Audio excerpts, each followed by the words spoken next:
Olá meninas, bom dia. Então, passando para dar o resultado do nosso terceiro quiz. Infelizmente, os resultados não foram os esperados, ou seja, o grupo que fez atividade física e foi aumentando o tempo de duração da sua atividade física, mesmo com a dieta restritiva de 700 calorias, não obteve nenhum resultado. Ou seja, no final do estudo, as senhoras que tiveram sedentárias com restrição calórica alimentar, sem fazer exercício, e as senhoras que fizeram muito exercício com restrição alimentar tiveram exatamente os mesmos resultados. Por que isso, Vanessa? Mas então, caramba, já é a terceira vez que a gente acha que vai acontecer emagrecimento, que elas vão emagrecer e não acontece nada. Lembram-se quando eu vos expliquei lá no início, para quem viu os vídeos, da nossa genética, como é que funcionava a nossa vida há 4, 5, 2 milhões de anos atrás? Existiam períodos em que havia comida e havia períodos de grande escassez, ou seja, nem sempre havia comida. E os nossos genes, desde aquela época, habituaram-se a funcionar dessa maneira. E ainda hoje, apesar de estarmos no ano 2025, os nossos genes continuam os mesmos, ou seja, toda vez que o nosso corpo é submetido a um estresse, seja ele por restrição calórica ou pelo aumento do gasto energético através do exercício, depois de um período de submissão a esses dois agentes estressores, o nosso corpo reage no sentido contrário, ou seja, inicialmente, o que os estudos têm demonstrado? Que inicialmente, quando a pessoa começa a fazer muita atividade física e não fazia nada, ou mesmo para quem já faz atividade física, quer aumentar o volume de exercício e também quer promover uma restrição calórica grande, ou seja, passar de 2.000 calorias para 700, inicialmente isso resulta por um tempo, ou seja, a pessoa inicialmente, quando adota essas duas estratégias para emagrecer, tem resultados, perde peso, emagrece, qualquer coisa e tudo mais. Mas no prolongamento do tempo, ou seja, à medida que o tempo vai avançando, se a pessoa continua submetendo, parece que após os 4 meses é a data limite para o corpo começar a reagir no sentido contrário, ou seja, à medida que a pessoa prolonga no tempo essa agressão, digamos assim, que o nosso cérebro, ao fim e ao cabo, interpreta essa restrição calórica e o aumento do gasto energético como uma agressão e um perigo à sobrevivência, como fazia 2 milhões de anos atrás, começa a agir no sentido contrário, ou seja, se eu começo a fazer muito exercício, muito exercício, muito exercício, ele diz, opa, essa pessoa está fazendo muito exercício, isso pode me levar a uma fadiga extrema, então vou fazer aqui um ajuste no meu metabolismo de repouso para que isso não me cause problemas e faz com que haja uma diminuição do metabolismo de repouso. Uma outra coisa, na restrição calórica, funciona da mesma maneira um sinal de alerta, de alarme para o nosso cérebro, para o nosso organismo, dizendo, opa, a quantidade de comida está ficando muito pequena, ou seja, a restrição calórica, essa pessoa não me dá cada vez menos comida, ou não me dá comida, ou isso está sendo feito de uma forma crônica. Então reage também no sentido contrário, aumentando, não só diminuindo o metabolismo de repouso, como aumentando o acúmulo de energia em forma de gordura para prevenir possíveis futuras agressões. Ou seja, o nosso corpo vai sempre tentar se defender de processos que agridam o seu funcionamento normal. Então, a dieta restritiva e também o exercício prolongado, extremo, de baixa intensidade, faz com que o nosso corpo reaja de forma contrária. É por isso que as pessoas se matam de fazer exercício, passam fome e não conseguem emagrecer. Parece que existe também um mecanismo de supercompensação, ou seja, o nosso corpo supercompensa aquele nutriente, aquele substrato energético que a gente chama, que foi gasto durante o exercício. Por exemplo, vocês viram que as pessoas dos estudos que eu citei faziam atividade física de longa duração e baixa intensidade. Quando a gente começa um exercício, inicialmente nós gastamos creatina fosfato, glicogênio muscular, ATP, que é glicose, À medida que o exercício, também gordura, mas em menor quantidade, à medida que o exercício se prolonga no tempo, essa coisa vai se invertendo, vão acabando esses substratos energéticos que inicialmente a gente utilizava e vamos começando a utilizar a gordura durante o exercício. Então, a gente gasta predominantemente gordura, e se isso é feito de forma contínua e crônica, como vimos nos estudos, todos os dias, 45 minutos, todos os dias, 1 hora, 2 horas, 3 horas de exercício, gastamos gordura. E no pós-exercício, o que acontece? O nosso organismo também reage supercompensando essa gordura que foi gasta.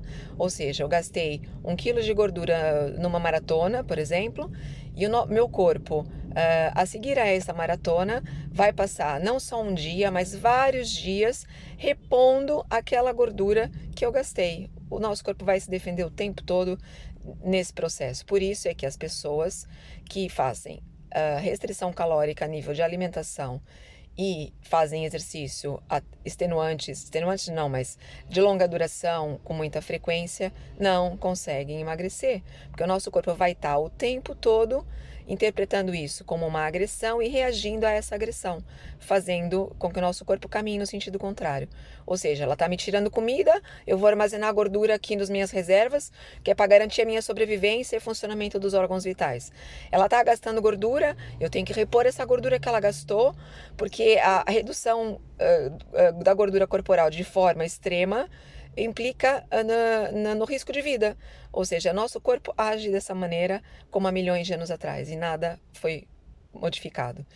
Por isso é que há 40 anos as tentativas e os programas de emagrecimento que têm sido implementados no mundo afora não têm tido sucesso. A prova disso é que o número de obesidade, a obesidade no mundo está cada vez maior, porque os modelos de intervenção não são adequados. Isso é novo? Não. Só soube agora, Vanessa? Não.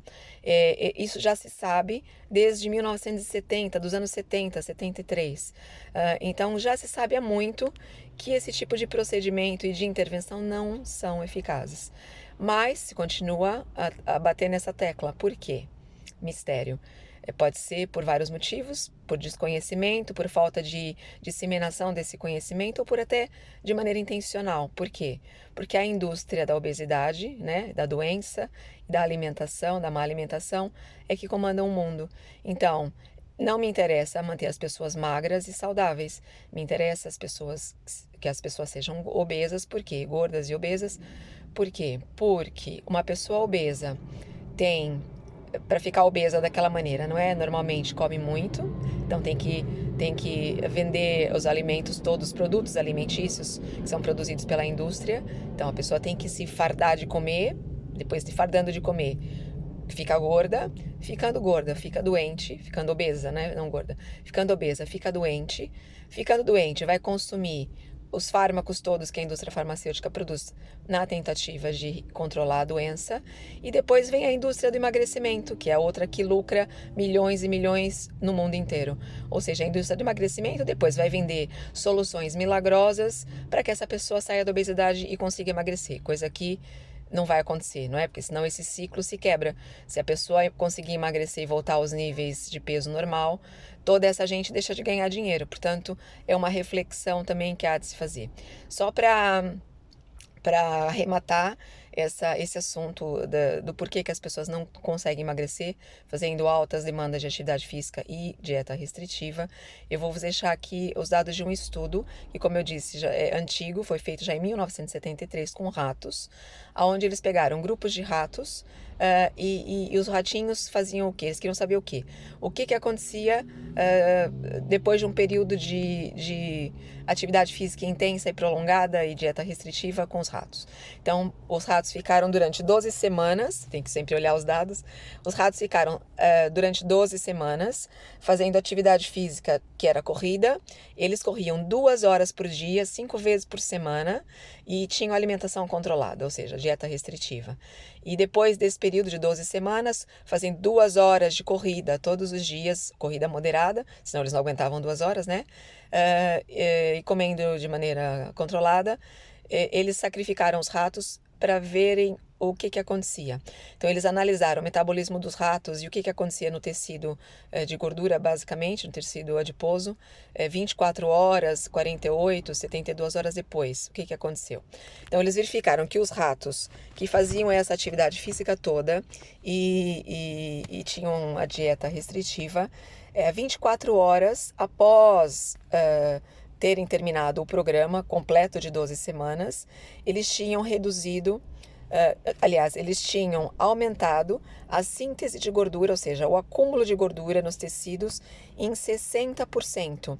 E esse valor foi 60% maior do que os que ficaram sedentários, ou seja, em relação ao grupo sedentário, os ratinhos que fizeram 2 horas de exercício por dia, gastaram muita gordura e comeram pouco, aumentaram a quantidade de gordura no corpo em 60%. É uma coisa absurda. Eles também aumentaram, à medida que o tempo foi passando, essa síntese de gordura aumentou. 50 horas após o término, né, do experimento, 53%, os ratinhos que tinham feito a corrida, aumentaram 50% a mais a síntese de gordura. Ou seja, tudo acontece para fazer com que o nosso organismo volte ao estado inicial, tá bom? Essa agressão. Lógico que também os níveis de esse excesso de atividade física e a restrição calórica gera um estresse muito grande nas pessoas e nos animais.